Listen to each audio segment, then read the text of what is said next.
Hai semuanya, jumpa lagi di channel DTTV. Kali ini saya akan membahas tentang tragedi pembunuhan massal Santa Cruz. Kasus Santa Cruz merupakan kasus pelanggaran HAM berat, namun tidak pernah selesai hingga sekarang. Nah, bagaimana kasusnya hingga menelan banyak korban? Langsung saja kita simak. Ketika mendengar nama Timor Timur, pasti sudah tidak asing lagi di telinga kita. Timor Timur adalah provinsi yang pernah menjadi bagian dari Indonesia. Timor Timur kemudian mengganti nama menjadi Timor Leste setelah merdeka dari Indonesia. Kenapa Timor Timur keluar dari Indonesia? Timor Timur adalah wilayah bekas koloni Portugis yang kemudian bergabung dengan Indonesia. Pada tanggal 17 Juli 1976, Timor Timur resmi menjadi provinsi ke-27 alias provinsi termuda di Indonesia. Selama 22 tahun berada di bawah pemerintahan Soeharto, sebagian rakyat Timor Timur ingin lepas dari NKRI. Peristiwa-peristiwa yang melatar belakangi Timor Timur lepas dari Indonesia yaitu tidak terpenuhinya hak dasar kesejahteraan, keadilan, pendidikan maupun kesehatan, dan juga kan adanya masalah pelanggaran HAM yang terjadi selama proses integrasi berlangsung. Salah satu pelanggaran HAM yang dirasakan Timor Timur adalah peristiwa yang mengerikan, yaitu peristiwa Santa Cruz. Peristiwa Santa Cruz ini adalah pembantaian berdarah yang mengerikan. Insiden penembakan yang dilakukan tentara Indonesia untuk menembaki pemprotes Timor Timur di kuburan Santa Cruz. Tentara Indonesia menembaki para demonstran di Santa Cruz, tepatnya di Dili pada 12 November 1991. Siapapun tak menyangka hal ini akan memicu peristiwa yang akan diingat orang sebagai catatan khusus dalam sejarah kekerasan militer Indonesia di bumi Lorosai.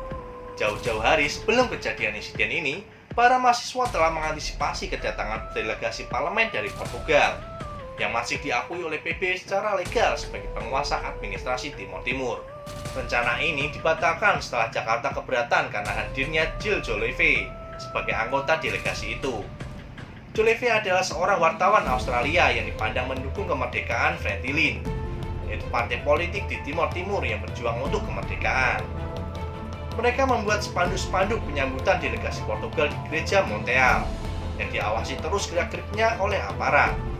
Pada malam 27 Oktober 1991, sekelompok provokator yang bekerja untuk intelijen Indonesia mengecek para aktivis pro kemerdekaan dan memancing mereka untuk ribut.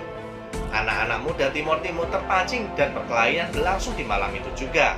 Pada tanggal 28 Oktober 1991 di pagi hari, jasad aktivis muda pro kemerdekaan Sebastião Gomes ditemukan tergeletak di dekat gereja Monteal. Tidak terima akan hal itu, para rakyat Timor Timur mengadakan aksi protes terhadap pemerintahan Indonesia pada penguburan rekan mereka Sebastião Gomes yang telah ditembak mati. 2 pekan setelah itu, tepatnya pada 12 November 1991, Pastor Alberto Ricardo memimpin misa arwah untuk memperingati kematian Gomes di gereja Monteal. Misa diikuti ribuan umat Katolik Timor Timur. Sekitar 500-an orang yang kebanyakan rata-rata mahasiswa membentangkan spanduk bergambarkan Kanana Gusmao, pemimpin gerakan pro kemerdekaan Timor Timur. Sambil terus berjalan, mereka memakikan Timor Leste, Timor Leste, Timor Leste. Iringan pengunjuk rasa itu berjalan sekitar menuju pemakaman Santa Cruz, tempat Gomes dimakamkan. Setelah sampai di pemakaman Santa Cruz, tentara Indonesia telah bersiaga berdiri di sana. Pada saat memasuki pemakaman, para pasukan Indonesia mulai menembaki para rakyat Timor Timur. Dari orang-orang yang berdemonstrasi di pemakaman tersebut, sekitar 271 tewas, yang diantaranya 50 warga sipil Timor Timur. 382 luka-luka, dan 250 lainnya menghilang. Pembantaian ini disaksikan oleh 2 jurnalis Amerika Serikat, Amy Goodman dan Alan Naim, dan terekam dalam pita video oleh Mac yang secara diam-diam membuat rekaman untuk Yorkshire Television di Britania Raya.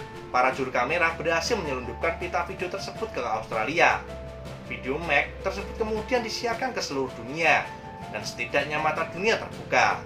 Amnesty International menganugerahi video yang dibuat oleh Mac sebagai video terbaik untuk kategori hak asasi manusia pada tahun 1992. Pembantaian di Dili mengakibatkan masalah Timor Timur ditaruh di agenda internasional mengenai HAM.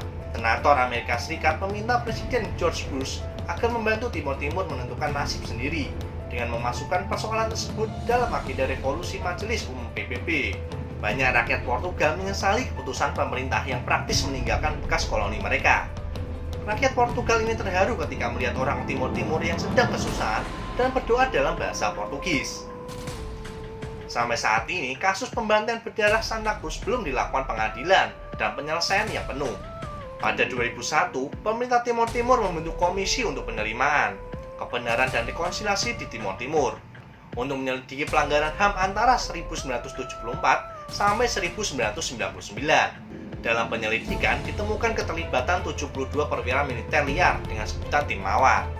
Namun, hingga saat ini hanya 10 orang yang diadili dengan hukuman antara 8 sampai 18 bulan.